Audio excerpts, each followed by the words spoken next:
tiene la explicación nuestro experto energético Javier Rassi, bienvenido. ¿Cuál es la explicación de que nos hayamos levantado y desayunado con esta buena noticia?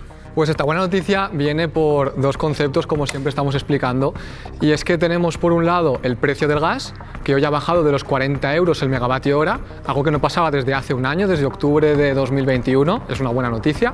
Y la otra parte por la que baja, en este caso por la que puede bajar la luz, es también por la demanda, es decir, por el consumo.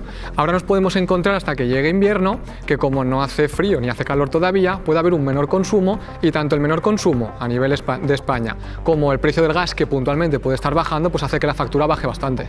¿Es un espejismo? ¿Va a ser algo puntual? Sí, es algo que nos están dando un caramelo para luego quitárnoslo, es algo que pasa en el mercado, pero no va a ser algo definitivo, y yo creo que en invierno volverá a pasar como en verano, o incluso puede que peor.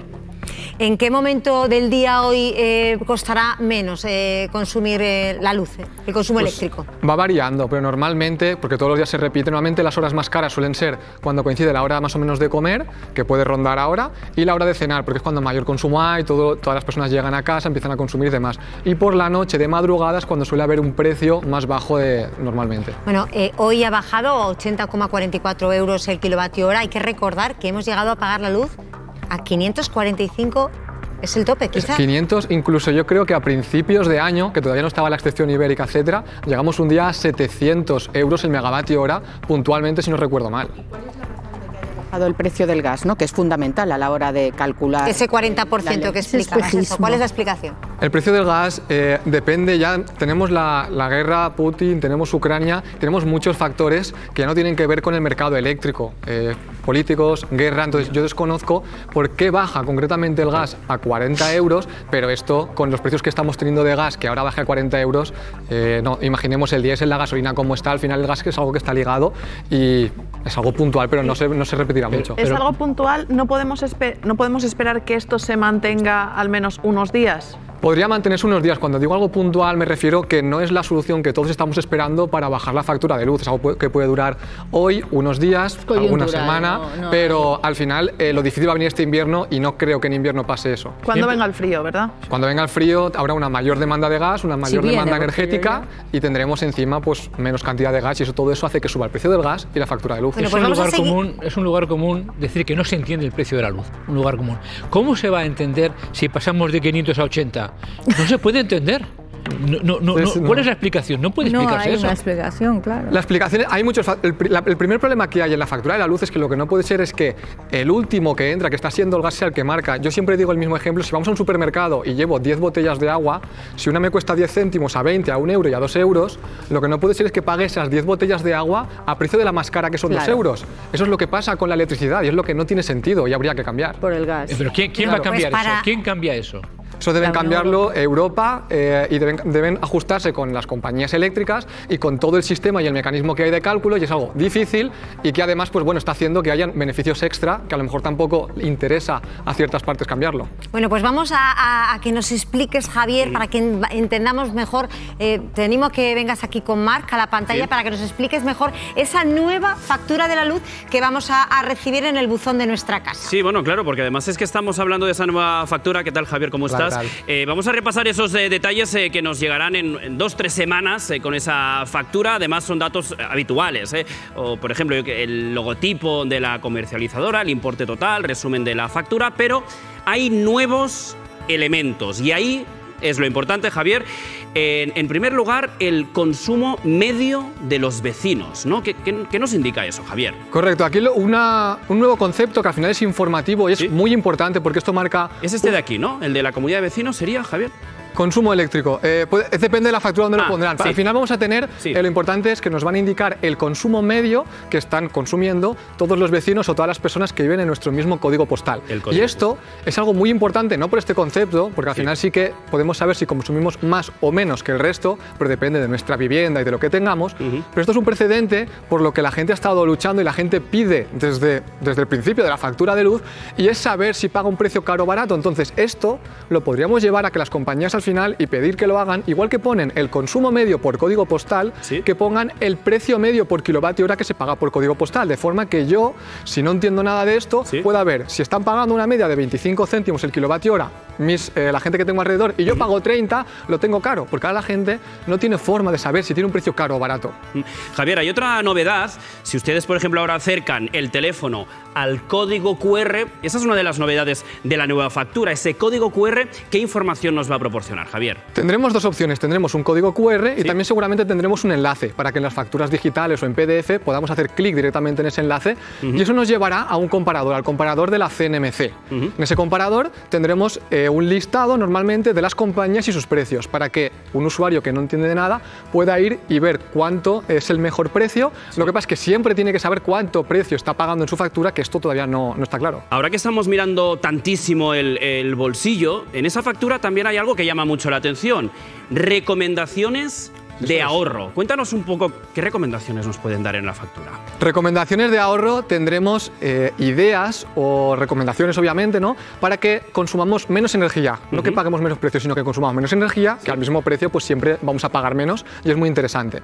Seguramente aquí cada compañía nos habrá unas recomendaciones, pero lo normal que nos digan aquí será sustitución de iluminaciones por luces LED, de la iluminación normal de la casa por luces LED, limitación de temperaturas, en invierno utilizar las temperaturas más bajas, en verano más altas, y también pues el tema de electrodomésticos de alta eficiencia cuando se rompan para sustituirlos. Además, seguramente también habrán compañías que nos recomendarán instalar placas solares, quien pueda físicamente ponerlas y también quien las pueda costear porque no son baratas. Estoy seguro que en esa factura hay algo que a nuestros espectadores les llama la atención, que es esta palabra de aquí.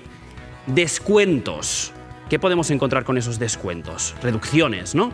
En los descuentos vamos a ver, y es un ejemplo muy fácil, lo mismo que estamos viendo, por ejemplo, cuando vamos a repostar en las gasolineras. Es decir, igual que las estaciones de servicio tienen la obligación de informar los descuentos que está haciendo el gobierno, por ejemplo, de 20 céntimos por litro, aquí pasará lo mismo. Las facturas nos indicarán el descuento que se está haciendo, que es esa bajada del 21% del IVA al 5% que ya está siendo aplicada y el 5% del impuesto eléctrico que ya se ha bajado al 0,5%. No es algo nuevo, es simplemente informativo de lo que ya estamos pagando de menos. Bueno, es más información que siempre nos viene muy bien. Y ya por último, brevemente, el mecanismo ibérico, ¿no? Esa exención ibérica que también nos van a dar detalles en la factura. Exacto, el mecanismo ibérico es lo que está ahora tan de moda, que la gente no sabe lo que es, sabe que está pagando más, no sabe por qué y no sabe cómo identificarlo.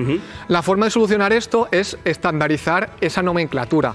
Ahora hay unos que lo llaman mecanismo ibérico, excepción ibérica, tope del gas, muchas formas. Entonces lo que van a hacer es llamarlo de una única forma para que todo el mundo tenga identificado ese mecanismo ibérico y saber cuánto paga. Correcto. Javier, te invitamos a que te sumes otra vez a la mesa y bueno, estáis viendo estos nuevos conceptos desde el código QR hasta la comunidad de vecinos o las recomendaciones para ahorrar, ¿eh? Mucha información y muy útil en la línea de lo que nos preguntamos muchos ciudadanos, ¿verdad? Que decía Pepe, que es que la factura de la luz se ha convertido en un galimatías. Por cierto, ¿en qué manera nos puede servir saber la media que consume nuestro entorno? Pues eso, por esto digo que esta medida es informativa y está bien, no por la información que nos va a dar esta medida, sino porque es un precedente para que podamos conseguir que nos indiquen el precio medio, que es lo interesante. Porque si nosotros tenemos una vivienda de 70 metros cuadrados, de 100 de 200, o yo no tengo aire acondicionado y el vecino sí que tiene, el consumo oscila mucho. No quiere decir que estés haciendo un uso irresponsable de la energía, quiere decir que tu vivienda y el uso que tú tienes en la vivienda tiene un mayor consumo, no porque seas irresponsable. Entonces, esto va a ser muy relativo y va a haber gente que a lo mejor consuma poco y esté haciendo un uso irresponsable y al revés.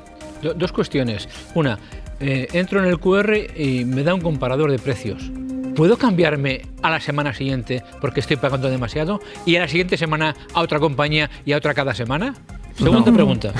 Pero Pepe, déjale contestar que si no... Segunda pregunta, recomendaciones. ¿Van a decir algo nuevo de lo que ya se ha dicho sobre cómo consumir menos? Si ya lo sabemos todo. Ahora mismo, lo que nos va en la primera pregunta, que es el comparador. El comparador es meramente informativo, es decir, nos va a decir las ofertas que hay en el momento que nosotros vamos a buscarlo y cuáles son. Aquí lo que no se indica, se supone que una compañía, y aquí ya estamos hablando lo que es legal y lo que luego es real, que es diferente, una compañía te hace una oferta de un precio y es muy bajo. Pero luego están habiendo ciertas compañías que no pueden asumir cuando el mercado sube, porque recordemos que si el mercado sube es la compañía quien asume esa diferencia porque se ha equivocado en el presupuesto. Hay compañías que no pueden asumir ese sobrecoste y para no tener que cerrar lo que hacen es romper los contratos, subir los precios y esto no lo marca en el comparador. ¿Qué pasa? Hay veces que nos encontramos con una compañía que a lo mejor tiene un precio, imaginemos, de 20 céntimos, decimos, es la más barata, voy a esa compañía. Y hay otra que es de 25 céntimos y es más cara, pero está bien. Vamos a la de 20 céntimos. A los 3 meses sube mucho la energía, sube mucho el precio. Entonces la compañía de 20 céntimos, que era la más barata, no puede soportarlo. ¿Qué hace? Nos sube el precio y nos toca volver en ese momento al mercado. Y ya no está la de 25, está la de 30 o la de 40. Entonces, por coger la más barata, hay veces que luego es peor porque no nos han mantenido el precio. ¿Y la excepción ibérica en qué se traduce? Porque hablamos mucho de ese tope del gas, pero me parece que antes hemos cuantificado en 4 euros, ¿no? Solamente el ahorro, por ejemplo, hoy. Correcto. Ahora, el problema de la excepción ibérica es que cuanto menos alto es el precio del gas, menos se va a notar esa excepción. Esa excepción ibérica o ese mecanismo de ajuste está hecho en parte para empezar a evitar eso que hemos contado del supermercado, el ejemplo que hemos puesto con el supermercado. Si el gas entra a un precio de 400 euros el megavatio hora, las renovables que están produciendo a 100 euros van a cobrar la luz 4 veces del precio que han ofertado. Tienen unos beneficios extra, no, por 4, un 400%. Entonces, el mecanismo de ajuste del gas lo que hace es sacar el gas de esa ecuación, de forma que si el gas entra a 400, en el otro grupo, si ha entrado la máxima a 200, vas a cobrarse a 200. Entonces, el gas no afecta a ese encarecimiento. Es como un paso previo a lo que hemos dicho de separar esa forma de calcular, pues el mecanismo de ajuste ibérico que Europa se está planteando implementarlo en toda Europa, no solo en España y Portugal. ¿Desde cuándo recibiremos ese tipo de factura en el buzón de nuestra casa? En teoría, a partir del 1 de diciembre. Les han dado un mes a las compañías estaban pidiendo 6 meses para adaptar sus facturas, es una barbaridad. Entonces la CNMC lo que ha dicho es que no, 6 meses no, vamos a dar un mes. Entonces, en teoría, a partir del 1 de diciembre empezaremos a ver, bueno, a partir del 1 de diciembre, las facturas que lleguen después. Hay gente que lo verá ya a final de diciembre. Y entonces ahí ya veremos facturas de este tipo con toda esta información. Bueno, pues atento al buzón y a ver si te quieres cambiar y mirarlas. Todas las semanas. Seguiremos, seguro que volvemos a tocar el tema.